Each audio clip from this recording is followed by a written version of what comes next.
डोकरी शहीद ज़ुल्फ़िकार अली भुट्टो ज़रई कॉलेज डोकरी ऐं ज़रई यूनिवर्सिटी फैसलाबाद जे ताउन सां ॻोठ अहमद मेथला में हारी ॾियारो मल्हाइण वारी तक़रीब कोठाई वई।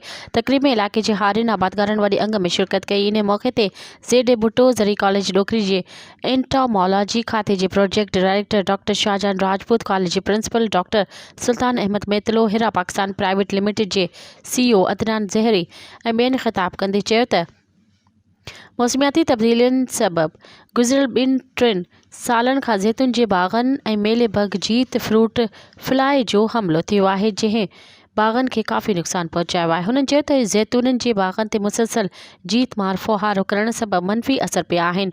फुहारे सबबि इंसान दोस्त जीतनि जो ख़ात्मो ऐं माहौलियाती आलूदगी पिणु थी रही आहे। इन करे हिन जीतनि जे ज़ैतूननि जे बाग़ाइन खे सलाहूं ॾींदे चवंदसि त आबादगारनि खे घुर्जे त ज़ैतूननि जे ॿूटे खे हवा ऐं रोशनी पहुचाइण जो बंदोबस्तु कयो वञे। मेले बग खां बचाव लाइ ॿूटे जी हर क़तार में उहो फ़ासिलो हुअणु ज़रूरी आहे।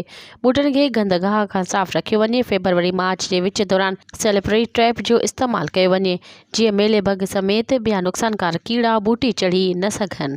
मज़ीद ख़बरनि ऐं तफ़सीलात लाइ विज़िट कयो असांजी वेबसाइट www.awamiNewsHD.com ऐं ॾिसंदा रहो अवामी न्यूज़ HD।